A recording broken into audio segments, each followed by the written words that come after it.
Hello, everyone, and welcome to episode 22 of the Day or Night in the Desert podcast with James and Zach.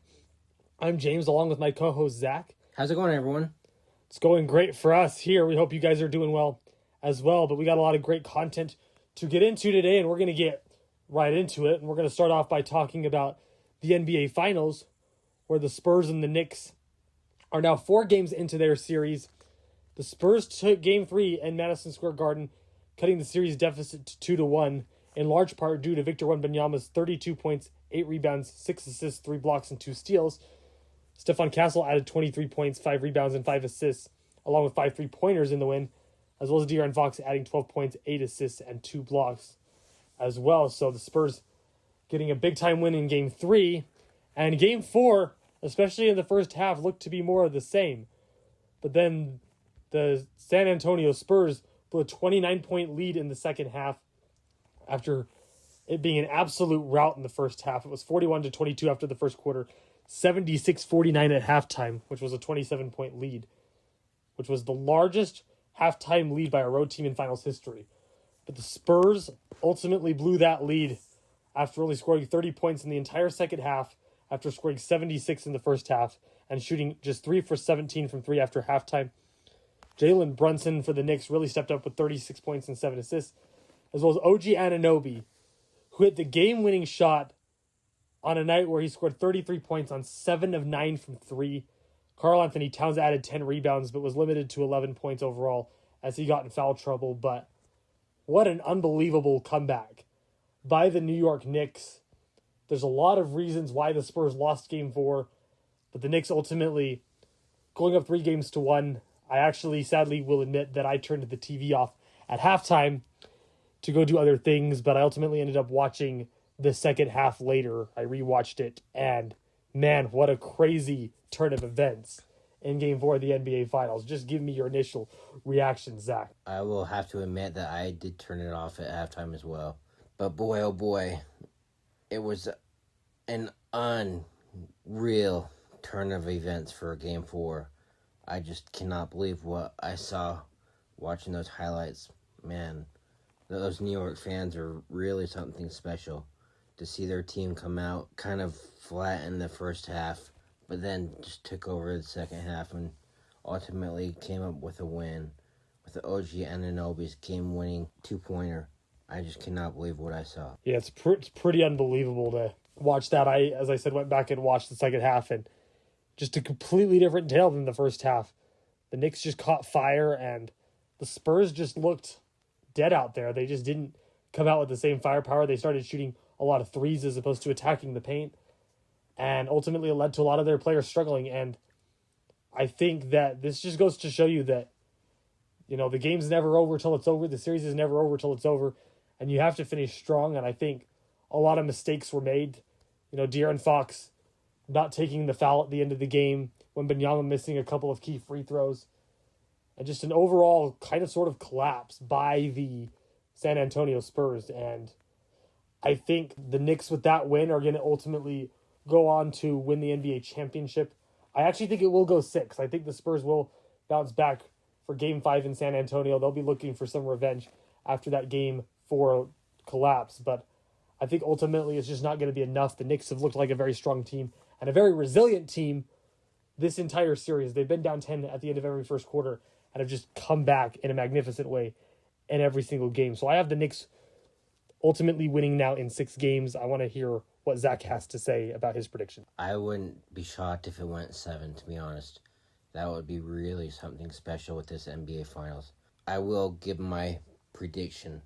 Game 7, the Knicks take care of business, and they'll come out on top and win their first NBA championship in 27 years. Yeah, that's been a long time coming for these New York Knicks fans since they've even been in the finals, and to see them be able to do that was pretty unbelievable. But we got to get into the Stanley Cup playoffs because the Carolina Hurricanes got a 5-3 win in Game 4 to tie the series, as well as a big-time win in Game 5 to take the lead in the Stanley Cup Finals. The Vegas Golden Knights were up 2-1, but then the last 2 games, the Hurricanes have just come out super strong. Jordan Stahl's been a key part of that. He had 2 goals in Game 4. So give us your reactions to what's been going on in the Stanley Cup Finals. I think will have to say that it's really been a fun Stanley Cup Finals, to be honest. Both those teams are magnificent teams. They both deserve to be there. They both have done really well this year. Both these teams have a lot of firepower on both sides of the puck. I'm just really excited to see how this one finishes out, but the Carolina Hurricanes are going to take this one this year, and they're going to win the next Stanley Cup Finals how they should. It'll be a really good turn of events for that team, and I just can't wait to see how they come out the next game and hopefully come out to win the Stanley Cup Finals. I'm actually going to stick to my prediction of Vegas Golden Knights in 7. They are going back home for Game 6, which I think will make things interesting again. And I think the Vegas Golden Knights will bounce back and tie the series at 3 games apiece. And then I think they'll come out with a big overtime win in Game 7. I'm going to predict 4-3 in overtime of Game 7. So I got the Knights in 7. I know Zach has the Canes. This has just been an amazing Stanley Cup Finals to watch and be a part of. So I'm really excited to see what happens. And either way it goes, I think it's going to be super fun and super exciting for everybody involved. And I think we're going to see a lot of great things going forward. And we got to get to another big story because this has been going around in the world of college football. And that is the story about Brendan Sorsby. And I'm going to have Zach talk a little bit more about this, but he was ruled eligible to play for Texas Tech in the 2026 season, despite the NCAA previously ruling him permanently ineligible for gambling. Sorsby admitted to wagering over $90,000 on 9,000 plus bets over 4 years. So this is not just a one bet thing. It's a very substantial scandal for Brandon Sorsby. And I just want to get your thoughts on that, Zach, and then I'll bounce off of you. I have nothing to say. I think it's a disgrace that he is being allowed to play under these circumstances. Someone who has had 90,000 on 9,000 bets over the last 4 years, include 40 plus bets. That is just unheard of. The judge who ruled against him should be really ashamed of himself. It's not something to be playing with, especially on his character. Sorsby should not be eligible to be playing this year, or hopefully, even if he does go pro, he shouldn't be allowed to play pro. It's a really, really sad time for the NCAA. You just can never have this type of ruling go his way. He shouldn't be allowed to play at all. He should be banned for life. I just don't think he should be allowed to play. This is just so stupid on his part and the judge's part for letting him being able to play. I just cannot. Circumstances it's really, really hard. But his trial is set for February 8th, 2027, after the 2026 season. So he'll likely be able to play this whole next season, which he shouldn't have being able to. And the Texas Tech Red Raiders are backing him. And I just think that's just so stupid. You shouldn't back someone who is appealing a $90,000 on 9,000 plus bets over the 4 years. That's just unheard of, and I think it's just so dumb. Yeah, I agree. I think it's really, really bad for college football to have this type of situation happening with Brendan Sorsby. Again, we're not talking about a $20 bet here. We're talking about, $90,000 worth of bets. Very substantial scandal. And other teams in college football are responding to this and saying that they don't want to play Texas Tech. Teams like Georgia, a lot of the Big 12 is saying we don't want to play Texas Tech because of this scandal. And so it's just a really bad look for college football. And I agree with Zach 100% on he should be suspended for the entirety of next season, if not longer. He should not be allowed to play. While I do wish him well going forward in his life or whatever future prospects he has, him being on a college football field with this substantial of a gambling scandal just isn't okay. There needs to be significant penalties with regards to his football career as a result of this. And that definitely includes, at the very least, a season-long suspension. And even more penalties would probably be warranted given the nature and the complexity of this scandal.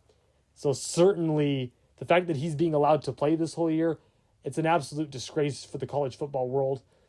Everybody involved should be ashamed of themselves, particularly the judge who ruled on this. I hope the NCAA wins their appeal, even though I'm not a big fan of the NCAA, but they're absolutely right here in terms of him not being eligible to play college football this season. Like they said, it sets a dangerous precedent when you allow gambling in college football, and who knows what this could open up down the road. I'm going to have Zach talk about a couple of more subjects, and then I'll bounce off of him. He sent out a statement saying that he's grateful for the chance to rejoin teammates and focus on personal growth. And I wish him nothing but the best going forward. I hope he gets the help that he needs going forward, both mentally and physically in his personal life. And I just think that him coming out with a statement is a little too cheesy, to be honest. Even though he says he's grateful for the chance to rejoin his teammates, I think it's just a really difficult thing, to be honest. I just cannot fathom this whole thing. It's just so stupid. It's so messy. And I just hope that the NCAA can win their appeal and he will be suspended indefinitely, both collegiately and professionally. But yeah, I hope he gets the help that he needs. We're going to go into a little bit more with the World Cup that has started today. The U.S. has a big game coming up this evening, and I just can't wait to follow this tournament, and it's going to be a really cool experience, not only for the United States, but for the world.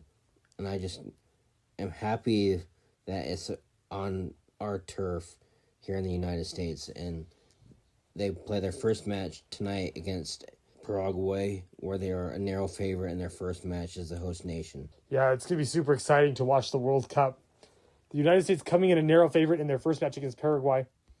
But they're not the favorite to win the FIFA World Cup, even though it is on our home turf. I do hope that they perform well. I do think they could come out of their group in the first couple of games, but I think Spain and France are the favorite. Spain is probably my favorite with their young star Lamine Yamal, who's been, I think, the best soccer player in the world over the last few years. Just his ability to do it all on both sides of the ball. I think he's been unbelievable, as well as Kylian Mbappe of France.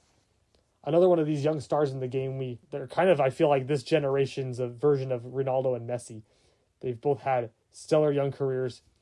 I think they're going to go forward in the World Cup, and we'll see how they do on this biggest stage and who can come and rise to the occasion, because I think that this rivalry and this World Cup could be the start of this next generation of young stars coming into this sport. And I think those two are going to be the ringleaders of that. And ultimately, how they perform on this stage could determine how we remember them in the conversations of who's the best player in the world and how it looks going forward. So I'm just super excited to watch that. We are going to get into some WNBA stuff real quick before we sign off today. For the Indiana Fever, Aaliyah Boston had 34 points and 12 rebounds, while Caitlin Clark added 32 points and 10 assists to become the first pair of teammates in WNBA history to have a 30-point double-double in the same game, leading the Indiana Fever past the Chicago Sky 114-106 in overtime Thursday night. It was Clark's third career game with at least 30 points and 10 assists, which is the most in WNBA history, according to ESPN research. For Boston, it was the second 30-point double-double of her career. So two of the best players in the WNBA, each putting on a show. I know this isn't the biggest story right now with the NBA Finals and the World Cup going on, but I felt like we just kind of needed to touch on this historic moment for the Indiana Fever. Just give me your brief reaction to that. I think the WNBA is turning out to be something special for women professionally. It's begun a new career path for all these women who want to play basketball professionally and have their names be out there in the world, and to have a real show for these fans to have going on with all these teams in the WNBA. And Caitlin Clark is one of the biggest superstars in the world of her basketball career, and I just am really excited to see how far she has come since Iowa, and I just can't wait to see where the WNBA takes it as a company. Absolutely, I totally agree. And that's going to wrap things up, guys, for today. We would appreciate everything that you guys have done for us. Thanks for all the love and support. It's good to have Zach back after he missed the last episode. Had some coaching things going on with his Highland football team, which we will get into more on this podcast on future episodes. But For now, we would just like to thank everyone for being here. We're 22 episodes in. We just appreciate all the love and support, and we will see you guys on episode 23. Thank you all for the love and support that you have shown to us, and we will see you on episode 23.